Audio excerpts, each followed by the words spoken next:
लखनऊ के महानगर post office में 21 साल के ग्रामीण डाक सेवक यानी जीडीएस ने फांसी लगाकर आत्महत्या कर ली। मृतक अंकित मूल रूप से हरियाणा का रहने वाला था। वो कुछ समय पहले ही लखनऊ में तैनात हुआ था। बताया जा रहा है कि बीते दिनों सीआई और प्रवर अधीक्षक महानगर पोस्ट ऑफिस का निरीक्षण किया। इस दौरान अंकित को काफी डांट पड़ी थी। इसी वजह से वो मानसिक रूप से काफी परेशान चल रहा था। आज का वीडियो थोड़ा अलग है, थोड़ा भावुक है। मैं आप सबसे दिल से गुजारिश करता हूँ कि इस वीडियो को अंत तक ज़रूर देखना, क्योंकि ये सिर्फ एक कहानी नहीं, ये एक दर्द है, ये एक सच्चाई है जो हमारे बीच से ही एक साथी अंकित हमें छोड़कर चला गया। अंकित सिर्फ एक जीडीएस नहीं था, वो हम सबका साथी था। अंकित हर उस जीडीएस का नाम है जो घर से दूर, दबाव में और सिस्टम की खामियों के बीच चुपचाप जूझ रहा है। सवाल ये है, क्या ये सिर्फ इस इंसान की निजी लड़ाई थी या फिर पूरे सिस्टम की नाकामी?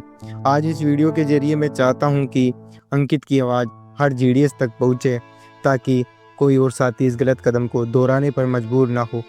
गुरुवार सुबह अंकित का शव पोस्ट ऑफिस की छत पर बने कमरे में मिला। अंकित मूल रूप से हरियाणा का रहने वाला था। कुछ समय पहले ही उसकी लखनऊ में तैनाती हुई थी। वह पोस्ट ऑफिस की छत पर बने कमरे में अकेला रहता था। वह पोस्ट ऑफिस की पहरेदारी भी करता था।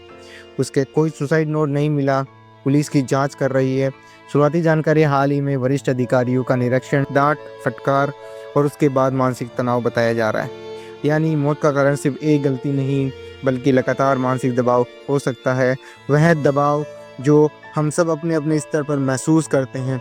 सिस्टम की खामियां, घर से दूर रहना, कई जीडीएस को गांव छोड़कर पोस्टिंग स्थल पर अकेले रहना पड़ता है। कोई सपोर्ट सिस्टम नहीं, अकेलापन, तनाव और डिप्रेशन। टारगेट कल्चर, बीमा, बचत खाता, तरह तरह के खाते, हर चीज़ पर टारगेट, लेकिन साधन स्टाफ नहीं है। शोषण का रूप समझिए साथियों। निरीक्षण में सार्वजनिक फटकार और रिपोर्टिंग में दबाव और इंसानी गरिमा का अभाव। काम और आमदनी का असंतुलन। काम लगातार बढ़ रहा है लेकिन वेतन सुविधाएं वैसी की वैसी आज भी। क्या ये शोषण सिर्फ अंकित के साथ हुआ होगा? नहीं, ये तो हर जीडीएस के साथ हो रहा है। मानसिक तनाव सबसे बड़ी बीमारी।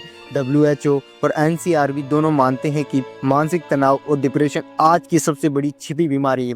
भारत में हर साल हजारों लोग काम के तनाव में जान गंवा देते हैं, लेकिन ग्रामीण स्तर पर यह समस्या और गहरी है, जहां काउंसलिंग, सपोर्ट, हेल्पलाइन की जानकारी तक नहीं। तनाव ये बीमारी खून, एक्सरे या रिपोर्ट से नहीं दिखती साथियों।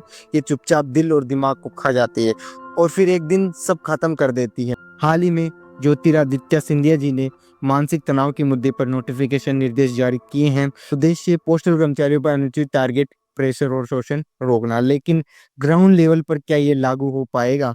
हकीकत अभी भी फील्ड में जीडीएस डांट, डर और दबाव से जूझ रहे हैं। कागज पर नोटिफिकेशन है, लेकिन पोस्ट ऑफिस के कमरे में अंकित का फंदा पूछ रहा है, क्या इन नोटिफिकेशन का कोई असर जमीन पर है? अंकित का संदेश। अंकित ने हमें कुछ सिखाने के लिए अपनी जान दी है। उसका संदेश साफ है, अब और खामोशी नहीं, अब और दबाव नहीं, अब और शोषण नहीं। अगर आज हमने आवाज नहीं उठाई तो कल और अंकित इस सिस्टम में खोते जाएंगे। अंकित का बलिदान हमें झकझोरता है कि हम सिर्फ नौकरी करने वाले कर्मचारी नहीं, बल्कि इंसान हैं जिनके पास भावनाएं, सपने और परिवार हैं। क्या बीत रही होगी उनके परिवार पर जो दूर अपने परिवार के लिए नौकरी कर रहा था, अपनी जान गंवानी पड़ी।